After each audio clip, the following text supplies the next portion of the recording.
હરે તો બહુ મોટું સૌભાગ્ય કહેવાય જીવનું કે એને ભગવાનની ભક્તિ મળી હોય, સાધુ સંતોનો સંગ મળ્યો હોય તો એને એ કાર્ય કરવું જોઈએ.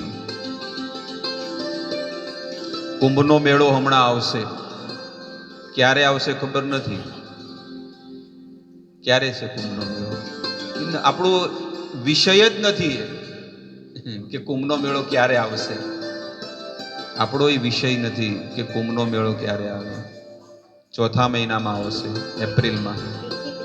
અને ક્યાં આગળ લાગશે એ ખબર નથી. એક પણ વ્યક્તિને, આખા પાલનપુરની વાત નથી, જેટલા પણ લોકો કે અમે હિન્દુ છે ને એને કહો, અને પેલા મુસલમાન તમને કહો, એને બધી વસ્તુ ખબર હશે. ટોટલી બધી 100% ટોટલી બધી વસ્તુ એને ખબર હશે કે કુરાન શું છે, કેટલા ટાઈમે શું કાર્ય કરવું, બધું. અને હિન્દુ કોઈ વ્યક્તિ જેને કહેવાય કે આપણા મેળો ક્યારે લાગે, આ વસ્તુ ક્યારે થાય, આ પર્વ ક્યારે આવે, કોઈને ખબર જ નથી. કોઈ માણસ એમાં વિચાર રાખતો જ નથી કે એને શ્રદ્ધા નથી કોઈ વસ્તુ. એટલે માણસને દુઃખ આવે. મા બાપનો સહારો જેને ન હોય એ દીકરાને દુઃખ લાગે, દુઃખ પડે. એવી રીતે ભગવાનનો જેના પર સહારો ન હોય, ભગવાનનો તો છે પણ આપણે એટલો વ્યવહારની સંબંધ આપણે ભગવાન માટે પાસે નથી રાખતા. એટલે પ્રકૃતિને દ્વારા જીવાત્માને દુઃખ મળે છે, કષ્ટ મળે છે. જ્યારે ભગવાનને સમર્પિત થઈને કોઈ વ્યક્તિ જીવન જીવે ને તો એને દુઃખ નથી પડતું, પણ ભગવાનથી અલગ થઈ જાય એટલે એને દુઃખ પડે છે. આને લઈ લો તો અવાજ ન આવે અંધેરીઓ. તો પહેલા તમે ઘંટી જોઈ હશે, ઘંટી, દેશી ઘંટી હતી દળવાની. અને એ ઘંટીમાં ઘઉં નાખતા, ઘઉં. અને ઘઉં નાખે ને એટલે જે ખિલ્લો હોય ને, ખિલ્લાથી જે નજીક ઘઉં હોય ને એને કાંઈ ન થાય. અને ખિલ્લાથી જે દૂર જતા રહે ને એ શું થઈ જાય?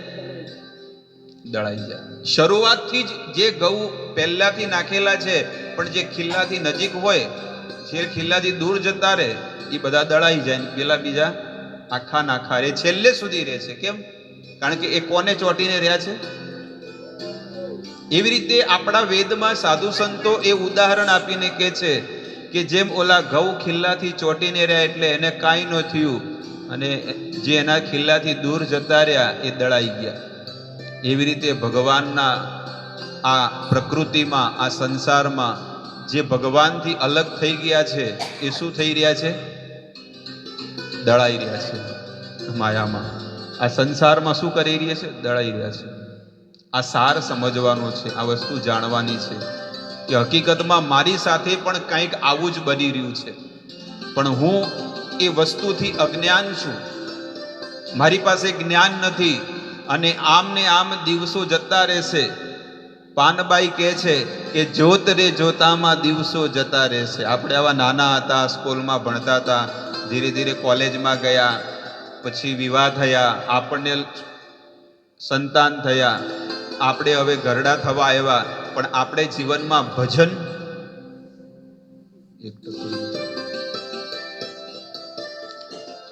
આ સૃષ્ટિમાં જેને ભગવાનની ભક્તિ કરી છે એને જરા પણ ડર નથી. ચાહે કોરોના આવે, ચાહે એક્સિડન્ટ થઈ જાય, ચાહે કોઈ પણ પ્રકારની વસ્તુ થાય, કારણ કે એને પૂર્ણ વિશ્વાસ છે કે ભગવાનને સમર્પિત થઈને હું ભક્તિ કરીને જીવન જીવું છું તો નિશ્ચિત મારો હરિ ભગવાન મને લેવા. એ તો છે ને સાચી વાત, પણ આપણાથી નથી થતું. એ પણ સાચી વાત છે કે નથી? બસ આ વસ્તુ છે. કારણ કે ભગવાને વેદ આપ્યા, સાધુ સંતો આપ્યા, મંદિર આપ્યું, સત્સંગ આપ્યો, માળા કરવાનું, જે પણ વસ્તુ કરવાની જે વિધિ છે એ ભગવાને બધી વસ્તુ આપી. તમને રોગ થયો હોય તો તમારે ક્યાં જવું પડે? ડોક્ટર પાસે જવું પડે ને. અને હોસ્પિટલ છે અને તમે ઘરે બેઠા બેઠા કહો રોગ મટી જશે, મટવાનો છે? ક્યારે નહીં મટે. તમારે ડોક્ટરની એ સલાહ લેવી પડશે, એ જે રિપોર્ટ કે તમારે રિપોર્ટ કરવા પડશે. અને જે પૈસા ખર્ચવાના હોય તમે નથી ખર્ચતા? કોઈ ઘરે બેઠા બેઠા એમ કે ના મારે બધું સારું થઈ જશે, મારે તો માતાજીની દયા છે, કોઈ એમ કે તો કઈ સારું થવાનું છે? એ શરીરના રોગમાં માતાજી શું કરવાના છે? તમારે રોગ છે તો તમારે ત્યાં જવું જ પડશે.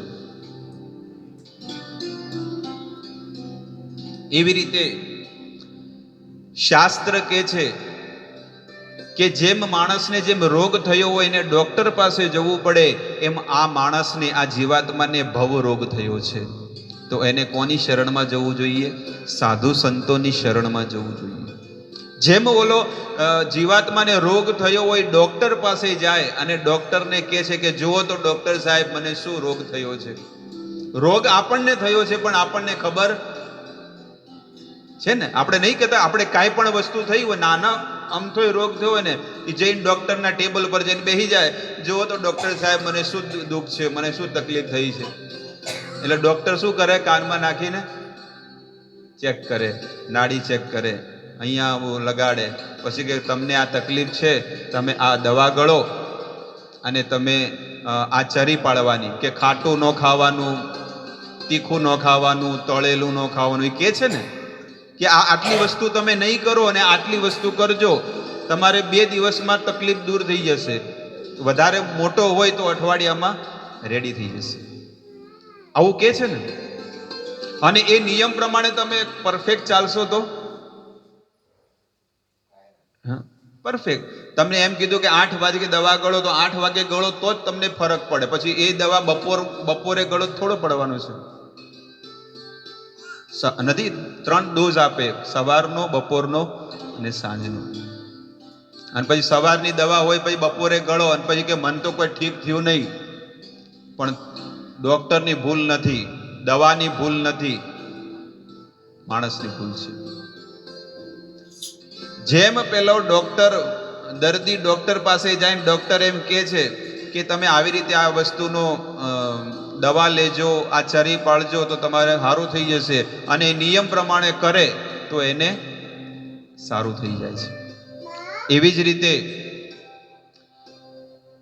કોઈ પણ જીવાત્મા જે દુખી છે, જે જન્મ મૃત્યુના ચક્કરમાં ફસાયેલો છે, અને કદાચ એને જ્ઞાન થઈ જાય કે આપણે ભગવાનની શરણમાં જવાનું છે અને એક સાધુ સંતની શરણમાં રહીને ભક્તિ કરવાની છે, સ્ટાર્ટ કરવાની છે. અરે મોટી મોટી સિટીમાં કેટલો બિઝી સમય હોય તો પણ બધો સમય કાઢીને લોકો શું કરે છે? ભગવાનની સેવા કરે છે, ભક્તિ કરે છે. જેમ પેલો ડોક્ટરે કીધું કે તમે આ દવા ગળો, આ ચરી પાળો, એમ સાધુ સંત પણ શાસ્ત્રમાં જે નિદાન બતાવ્યું છે એ પ્રમાણે તમને કહે છે કે તમે આ વસ્તુ ન કરો અને આ વસ્તુ કરો. આ વસ્તુને એટલે કે દવા ગળવાની કે કઈ દવા છે? હરિનામ રૂપી દવા રોજ ગળો. સવારમાં ઉઠીને શું કરો? એ દવાને ગળો. સવારમાં નૈણા કોઠે નથી કહેતા? અને એ દવા પછી બપોરે ગળો થોડી અસર કરવાની છે. આપણે સંસારની વાત કરું છું, પણ આ હરિનામ રૂપી, ભગવાન રૂપી જે દવા છે ને, એ 24 કલાક કામ કરશે. સવારમાં પણ લેશો, બપોરે લેશો કે સાંજે લો, તમે જેટલું નામ લેશો તમને કામ લગાવવાનું છે. પણ તમે 70 વર્ષ થઈ ગયા કે 60 વર્ષ થઈ ગયા પણ તમે ભજન જ નથી કર્યું, પછી તમે કહો મારે ભગવાનના ઘરે જવું છે, તો મળશે? આખું જીવન સંસારના કઠલા કર્યા હોય, સંસારની ઉપાધિની ચિંતા કરી હોય, અને પછી કે મને વિમાન આવે ભગવાનના ઘરેથી, ક્યારે નહીં આવે, ગેરંટી છે. એટલે માથું હલાવવાથી કાંઈ થવાનું? એમાં શું કરવું પડશે? થેલીમાં, માલા જોડીમાં હાથ નાખવો જ પડશે. આપણે ગમે જેટલા આમ કરીએ કે આમ કરીએ તો એમાંથી કાંઈ થવાનું? પોલીસ વાળો આવે એટલે તરત તમે માસ્ક ન પહેર્યું હોય તો તમે પાવતી ફાડી જ નાખે. એમ ન જોવે કે ભાઈ અમને ખબર નહોતી, પહેલેથી ત્યાં લખેલું જ છે. ટીવીમાં જાહેરાત થઈ ગઈ છે કે જો આ વસ્તુ તમે નહીં કરો અને તમે પકડાઈ ગયા તો શું થશે? દંડ ભરવો પડશે 1000 રૂપિયા. પછી કે મને ખબર નહોતી, અરે માર્ક્સ તો અહીંયા હતું. ઘણા લોકો નહીં કહેતા કે છે, આ પછી તરત ઊંચું કરી દે. પછી તો શું છે? બસ એવી રીતે જમના દરબારે તારું જોર નહીં ચાલે, પલ પલના લેખા ત્યાં તો માગશે. જેવી રીતે આવી રીતે સ્થિતિ આપણી પણ થશે. અને જ્યારે એ માણસ મરીને નરકમાં જાય, કોઈ પણ જીવાતમાં, એમાં કોઈ ખોટી વસ્તુ નથી. વેદ કહે છે કે કોઈ પણ જીવાતમાં મરે અને જો એને પ્રભુ ભક્તિ નથી કરી તો સૌથી પહેલા એની એન્ટ્રી ક્યાં થાય છે? નરકમાં થાય છે. કોઈ પણ જીવાતમાં જેને ભજનિક છે, જે ભજન કરવા વાળો ભગત છે, એના સિવાયના દરેક જીવાત્માનો હક યમરાજજીનો છે. આવું આપણું વેદ કહે છે. એટલે આ છેલ્લો યુગ છે અને છેલ્લા યુગમાં કોઈનું મન ભગવાનમાં નથી લાગતું. માત્ર 2-5% જે માણસો હોય એ લોકો સંસાર નિભાવે છે, પરિવાર નિભાવે અને સાથે સાથે શું કરે છે? ભગવાનનું ભજન પણ કરતા હોય છે. એટલે નિયમ રાખવો જોઈએ કે વેદો પ્રમાણે જીવન જીવવું જોઈએ. આમાં શું આપણું કાંઈ ઢળી જવાનું છે કે શું ખાટા મોળું થઈ જવાનું છે કે જો આપણે ભગવાનનું નામ નહીં લઈએ તો? ઠાઠડી ઉપડે તો બધા બોલે છે કે રામ બોલો ભાઈ રામ, પણ જીવતા કોઈ બોલે? બોલો. આળસ આવે, બીજું કઈ નથી. આળસ. આ હમણાં કહી દે ને સરકાર કે ભાઈ હવે કાઢ નાખો મોઢે પહેરવાનું, તો બધા ભલે રોગ હોય તોય કોઈ પહેરે એમ નથી. ભલે એને ખબર છે કે હું મરવાનો છું તોય લોકો કોઈ પહેરે એમ નથી. કંટાળી ગયા આવી હડેલી જિંદગી. કે એવા આમ કહેવાય ને કંટાળી ગયા છે બધા. કરવું શું હવે? હારું શું કરવું? જીવવું કે મરવું? કેટલાય મરી ગયા. રોજના કાંઈક ને કાંઈક સાંભળવા આપણને એમ થાય કે આ સંસારમાં હારું સુખ કે છે જ નહીં. કંટાળી ગયા. ખાલી ખાવા બેહું તો કોકના ફોન આવે કે અહીંયા આ થઈ ગયું, અહીંયા ઓલું થઈ ગયું, અહીંયા આટલી દુકાનો બળી ગઈ, અહીંયા ચોરી થઈ ગઈ, પેલા બાઇક ઉપાડીને જતો રહ્યો, પેલા છોકરીને ઉપાડીને જતા રહ્યા, પેલી છોકરી પેલાને લઈને ભાગી ગઈ. અરે બાપ રે બાપ. ક્યાંક સારા સમાચાર તો સંભળાવો કે કોઈક સારા સમાચાર હોય, પણ ક્યાંય નથી. સારા સમાચાર માટે સવારમાં 5 રૂપિયા પેપરમાં ખર્ચે અને પેપરે શરૂઆતથી લઈને અંત સુધી વાંચે તો એમાંય દુઃખ જ છે. 1% એમાં સુખ નથી. એમાં શરૂઆતથી લઈને એન્ડ સુધી માત્ર દુઃખ જ છે. આટલી દુકાનો બળી ગઈ, આટલા બળાત્કાર થયા, આટલું આમ થયું, આટલું કૌભાંડ થયું, આટલી બેંકો ઉઠી ગઈ. કોઈ જગ્યાએ સુખના સમાચાર નથી. કેમ? કારણ કે ભગવાને જ્યારે આ સૃષ્ટિની રચના કરીને તો દુઃખ મોકલી દીધું સૌથી વધારે, કે દુઃખ મોકલું તો બધા મારી તરફ આવે, ને કે કોઈ આવે એમ નથી. એટલે ભગવાને જેવી રીતે ડોક્ટર હોય એની ઉપર શું લખે છે દુકાનમાં, એની જે મેડિકલ એનું જે દવાખાનું ઉપર શું લખે? ક્લિનિક. ડોક્ટર હોય તો શું લખે ઉપર? ક્લિનિક. કરિયાણા વાળો હોય તો પ્રોવિઝન સ્ટોર, જનરલ સ્ટોર, બરોબર. અને મેડિકલ હોય તો મેડિકલ લખે, દવાઓ મળતી હોય તો. એવી રીતે જે દરેક વ્યક્તિ પોતાના ઉપર જે કાર્ય કરતો એ કાર્ય લખે. એટલે ભગવાને જ્યારે આ સૃષ્ટિ બનાવી એટલે ઉપર એક બોર્ડ મારી લીધું અને બોર્ડનું નામ છે દુઃખાલયમ અશાશ્વત. આ જગતમાં શું છે? દુઃખાલયમ. અને બીજું અશાશ્વત. ગમે ત્યારે વિકેટ પડશે, એની કોઈ ગેરંટી નથી કે ના હું 100 વર્ષે જ મરીશ. કોઈ પણ વ્યક્તિ આપણાથી અલગ થાય, કોઈ એવો વિચાર કરે છે કે આવું થશે મારી સાથે, કે મારા પરિવાર સાથે આવું ઘટના ઘટવાની છે? કોઈ નહીં. અને જીવવા વાળા હોય તો મારું એકદમ ખતરનાક એક્સિડન્ટ થઈ ગયો હતો, ખતરનાક જબરજસ્ત, બોમ્બેમાં.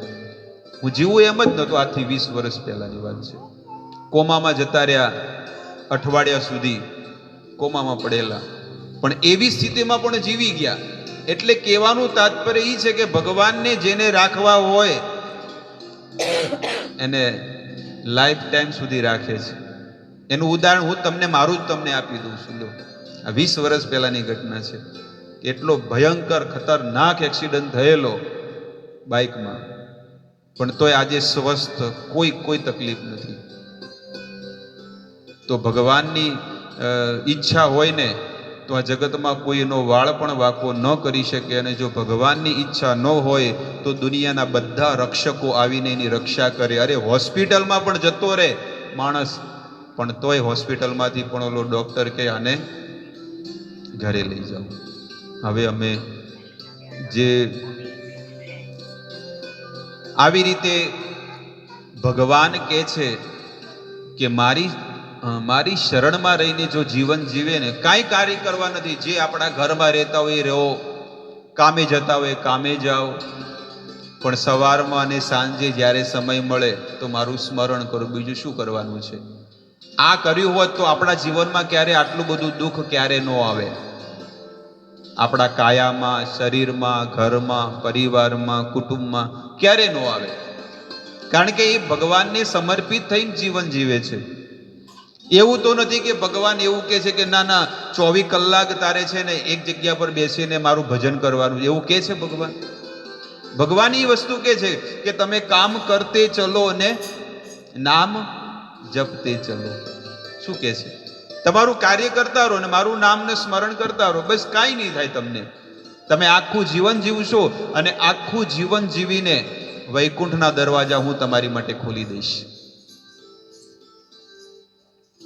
એ વસ્તુ છે. જેવી રીતે તમે કોઈની પાસે પૈસા માગતા હોય અને સામેવાળો એને દેવા હોય તો એ આપી જ દેશે, સામેથી આવીને આપી દેશે કે જો હવે મારો પગાર થયો લઈ લો. અને ન આપવા હોય કેટલા બાના કાઢે છે, સાંજે આપું હો, અને વળી સાંજે ફોન કરો તો એક કામ કરો સવારે આપો, હજી શું છે કે આયા નથી પૈસા. સવારે તમે માંગો, એમ કરતા કરતા તમારા 10 વર્ષ વીતી ગયા. પેલો કે સાંજે આપું, પછી કે અઠવાડિયા પછી આપું, અરે હમણાં મેળ નથી પડ્યો, એટલે કામ કરો 10 તારીખ આપું. કેટલા એ એક વખત નહીં, એને 100 વખત ખોટું બોલ્યું, કારણ કે એને દેવાની દાનત જ નથી. એમ આપણે પણ કેટલી વખત ખોટું બોલ્યા. ભગવાનને કીધું કે ના, હવે આ મનુષ્ય શરીરમાં તમારું ભજન કરીને ભવસાગરને પાર થઈ જઈશ, પણ એ ખોટું બોલ્યા એ શરીરમાં, ફરીથી નવું ધારણ કર્યું. એમ કરતા કરતા કરતા કરતા કેટલાય શરીરો બદલી નાખ્યા, પણ તોય હજી સુધી આપણો ઉદ્ધાર થયો અને તોય આ કાયામાં હજી સુધી દુઃખ ભોગવતા રહીએ છીએ. અને આના પછી હજી કેટલા જન્મ છે ગેરંટી છે, સમજી લો, કન્ફર્મ છે. આપણું શું છે? કન્ફર્મ છે. જો જીવાત્માનું આવી રીતે જ જીવન ચાલશે આ જગતમાં, તો એનો પુનરપી જનનમ પુનરપી મરણમ, વારે વારે એનું ચાલુ જ રહેવાનું છે. અને હંમેશાની માટે જો મુક્ત થવું હોય તો ભગવાન કે મારી શરણમાં આવો. ભગવાન એક મેળો હતો અને મેળામાં